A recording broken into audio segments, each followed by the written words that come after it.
Hi everyone, I'm Jessica Kurgo. And I'm Pete O'Farrell. This is your August installment of Walpole News Today. Town administrators are gearing up for Fall Town Meeting, which is scheduled to take place on Monday, October 17th. At the August 29th Finance Committee meetings, Town Administrator Jim Johnson presented what he described as the shortest warrant he's ever seen in Walpole. Then the Capital Budget Committee presented a slate of capital requests from various departments to the Finance Committee at their September 1st meeting. You know, it's something that has been looked at in a few different downtown and economic development studies. It's also a project I'm approaching through a few different avenues. This capital budget item is $32,436 for the tree cutting. 300th committee put in a request for initially put in a request for $50,000. This is an annual request that will be submitted through the completion of the 300th anniversary. So having said that, the first four items on the school department capital list are the most pressing priorities for the school committee and school administration. So we're looking to spend $475,000 to take that action. And what that'll do is it will increase the carrying capacity of the pipe so that we can get more water from the wells that's currently restricted. I'll make sure every officer is outfitted with a new, we can train them all at the same time on the new technology so that we're not staggering training and everybody has the same tool on the same belt. So it only makes sense to do this all at once. They're hydrostatically tested every 5, but they're only good for 15 years and they're at their end of their life. The packs are 20 years and then they have to be replaced. And that's what we're in the process of, replacing some of the packs. Make a motion for favorable action for $50,000 from the sewer retained earnings. Motion for favorable action on Article 11, having $5,810,000 from in water borrowing. There's no further discussion. All in favor? Aye. Opposed? All in favor? Aye. Aye. Opposed? Abstain? Okay, 700. All in favor? Aye. Opposed? Abstain? 700. And the assessors have asked for an additional $50,000, up to $50,000 they've released in the overlay. I'm requesting some additional funds for the clerk salary, which has been amended per the vote of the Board of Selectmen. Next up is the Finance Department. We're looking for an additional $23,500 there. Next up is $20,000 for the Board of Assessors line. And last item here, which is probably no surprise to you, gas and diesel. I'm looking to put it in the vehicle maintenance expense line. Walpole Public School students returned for their first day back on August 31st. At a prior school committee meeting, Superintendent Dr. Bridget Goff commended the town for welcoming its first tuition-free preschool class and provided an update on COVID protocol. The district began the school semester with 40 new staff members and is looking to fill additional positions. Here's more from the August 25th meeting. Due to the perseverance and sustainable, I think it was a 7-year plan, the incoming class of kindergartners will be the first non-tuition class. So that is something to be celebrated. This upcoming school year, school districts will focus their COVID mitigation strategies towards the vulnerable and the symptomatic individuals, while minimizing the need for more restrictive district-wide COVID policies. The hiring process has been extremely busy, as you can tell. We've been very fortunate, and we're excited about the talented educators we've been able to hire. Thanks to school committee for allowing us to kind of get on board of that early, get those posted pending the town approval. We are in need, though, of a few positions, so educational support professionals, ESPs, and teacher aides, like K-aides, a couple of K-aides, and then always recess aides. We can always use substitutes, too. In-person early voting concluded in Walpole on September 2nd.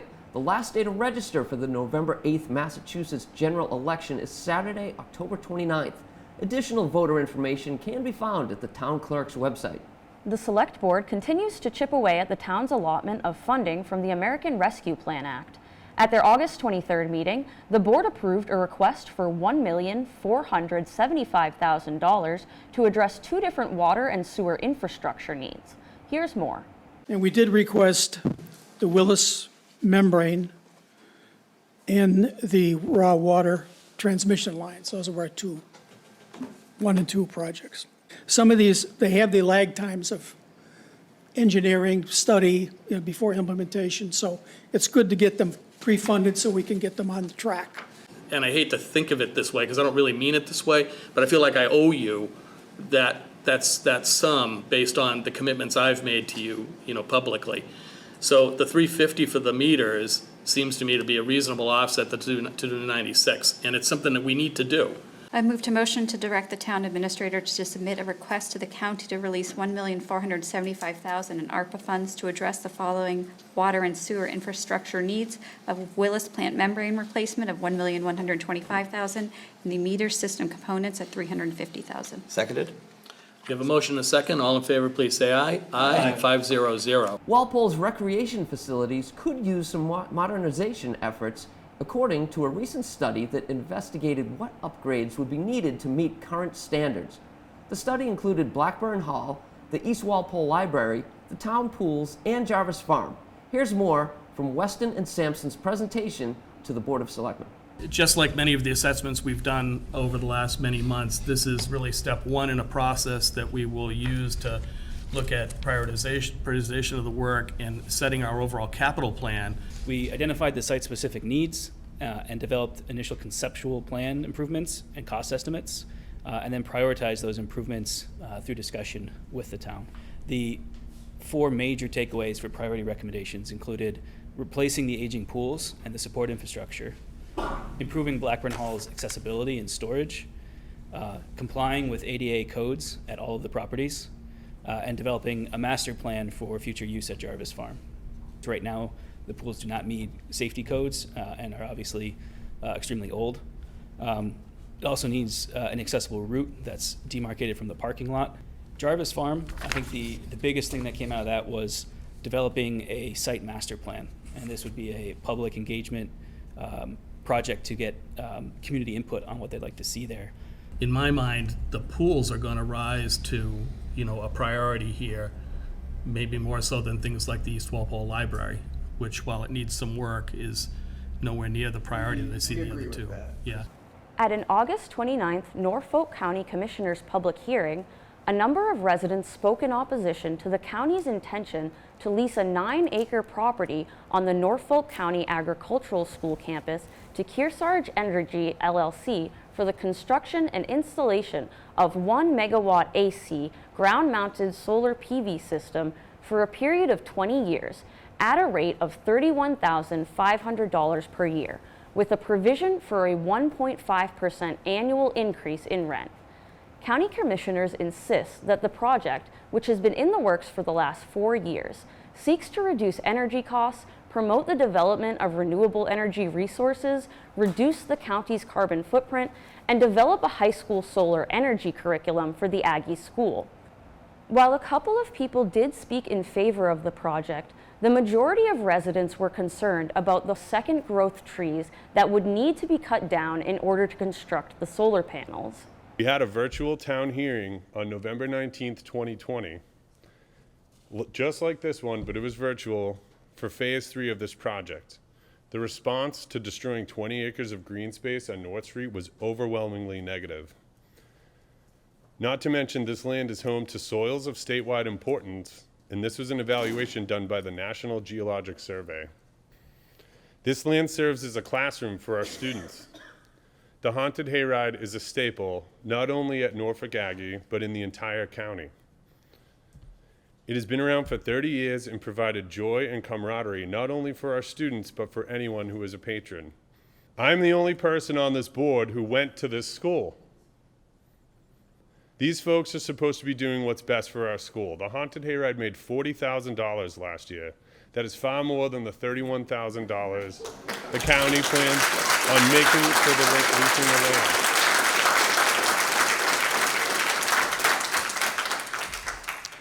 We are supposed to be an agricultural high school, not a nature preserve. Yes, this project does involve cutting down trees, but 94% of our forested area on campus will be untouched. The benefits far outweigh the drawbacks of losing 6% of our woods. There have been comments made that there are no additional educational benefits offered by this project, since we already have solar installations on campus. That statement completely ignores the fact that this is truly an agricultural project, not just a solar project. The Massachusetts Department of Energy Resources requires this project to involve the cultivation of crops under the panels and will also require us to collaborate with the UMass Center for Agriculture, Food, and the Environment around planning and ongoing research. On an annual basis, Norfolk Aggie is responsible for the emissions of approximately 2.5 million pounds of CO2, which is 1,270 tons of CO2, as a result of us burning natural gas, heating oil, gasoline, diesel fuel, and using electricity from the grid. The Aggie needs to align with federal and state efforts to drastically reduce those emissions. If this project does not go forward, how else are we going to do so? The Board of Sewer and Water Commissioners is crunching numbers. Doug Gardner of Pioneer Consulting presented the results of an indirect cost study that was recently conducted for the town's waste and water departments. Here's more from Gardner's presentation to the board. Percentage-wise of the budget, very close. So, in my opinion, you are not being overcharged under the manner in which the town had calculated the indirects in the past. You could generate hard data. You could. Yes, but you didn't. But I did. Did I ask for backup? No. If somebody is spending more than 25% of their time with another department, they should submit a time card to the department head. We take an oath of office to the taxpayers, well, in our case, the ratepayers, to protect their money. So that's why I'm asking these things. You know, if you look at our total budget and you look at the indirect cost, is it proportional for our town versus what you maybe found in Southbridge versus what you found in other towns? Yes. Okay. I found the reasoning and the philosophy that the town was presently using was acceptable. I just looked at it a different way. I looked at it in a little more detail. Disagreement erupted at a recent Master Plan Steering Committee meeting over certain recommendations for the town's 2022 Master Plan. The committee continues to review and vote on the recommendations put forward by the town's third-party consulting firm, Barrett Planning Group. A public forum is set to take place in October, where the completed plan will be presented to the community. Here's more from the August 11th meeting. If you went to town hall today and mentioned these things about these plans for assessment of hazard mitigation, vulnerability, municipality, the town employees wouldn't know what you're talking about. Well, Well, I do. yeah. This is very prescriptive, right? So this is very different than some of the other recommendations. I think we want to get to a point where we're making these kind of firm recommendations. The reason it's prescriptive is because, frankly, it's a no-brainer. They actually are within our zoning bylaws. There's nothing. That's not the question. The No, but- question was, people came out and said they didn't want it, they had enough, it was too much too fast. We have to keep So moving. when the commission is trying. John, we need to move on. This is more important than this whole report, what I'm telling you, Phil, so just be quiet, listen. This is more important to the town of Walpole than anything you've said in this whole report. If we don't have water, you don't have a town. So as it says here, you have 15% of the population who speaks a non-English language at home. That's not true. So, well, it's true or not, it's not community health. What section should it go under if not community health? I don't know. I mean, I don't think that it's inappropriate to be in a master plan, and I don't think that it's not important. I just don't think that it's health. It's both as health and well-being. Isn't that part of well-being of Walpole residents? The Conservation Commission voted unanimously to approve a notice of intent at 1178 Washington Street after abutting residents requested a stay on the proposed development. The commission did not find abutters' concerns about surrounding wetlands to be within their purview. Here's more from that hearing. So the applicant would like to demolish the existing home up front, demolish all the appurtenances that are there, including the driveway, the walkways, all of that, and then to construct a new single-family home further back in the property. We want to understand the implications of the project. We want to understand the regulations, which are also complex. And what I would like to ask the committee would be a stay for at least 1 month so that we can review these and be comfortable with them ourselves. My first question is, how is this project going to mitigate the impact of destroying dozens of fully grown trees and replacing them with a 7,000 square foot mansion and a lawn? The jurisdiction of the Conservation Commission, so they only have jurisdiction under the Massachusetts Wetlands Protection Act and regulations and the local bylaw.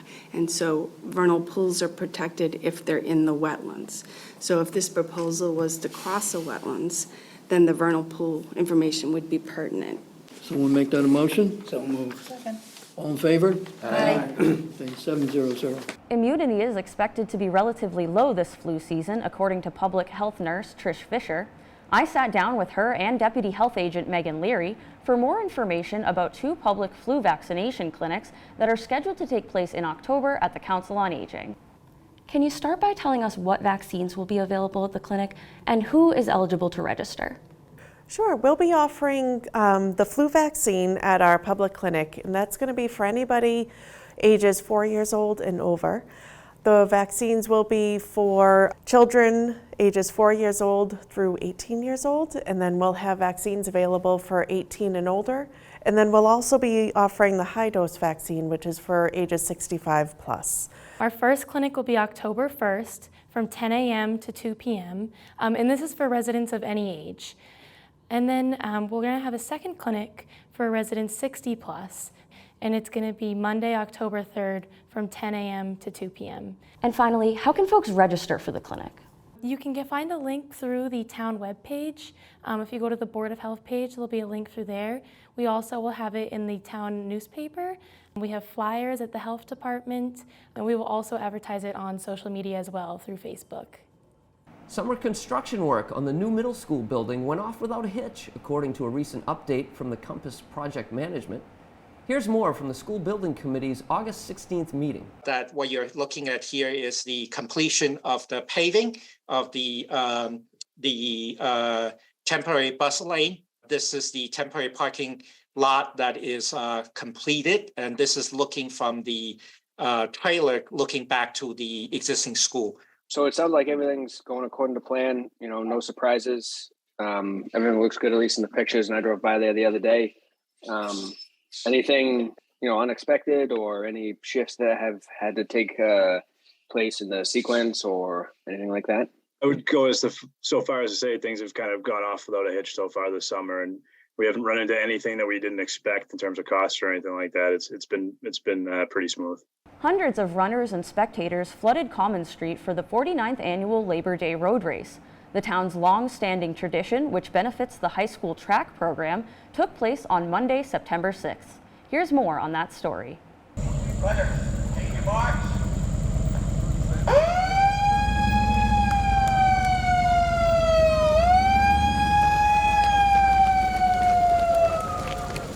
The weather held off for our 49th Walpole Road Race. It's a little muggy, but all the runners have been hydrating. And we had close to 650 people run today, with the 5K having the most runners in it. Just a great community day. Lots of cross-country and track kids from over the years come back to run. Their parents come back to help.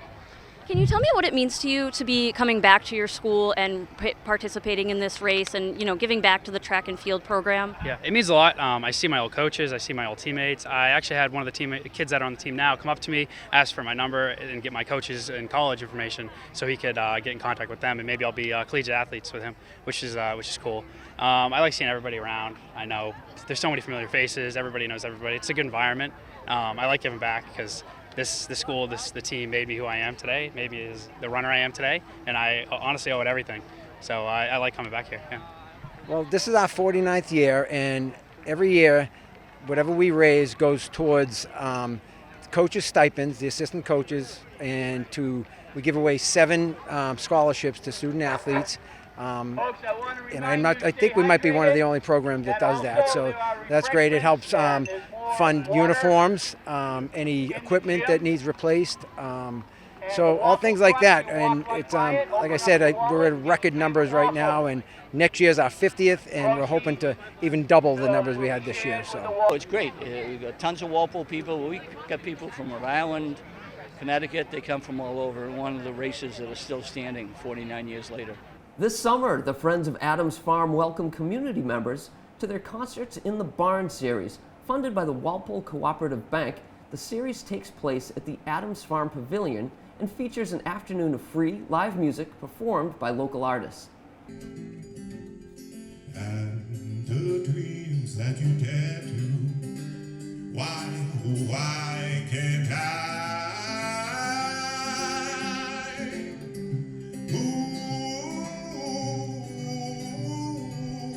Could have been true love, but it wasn't.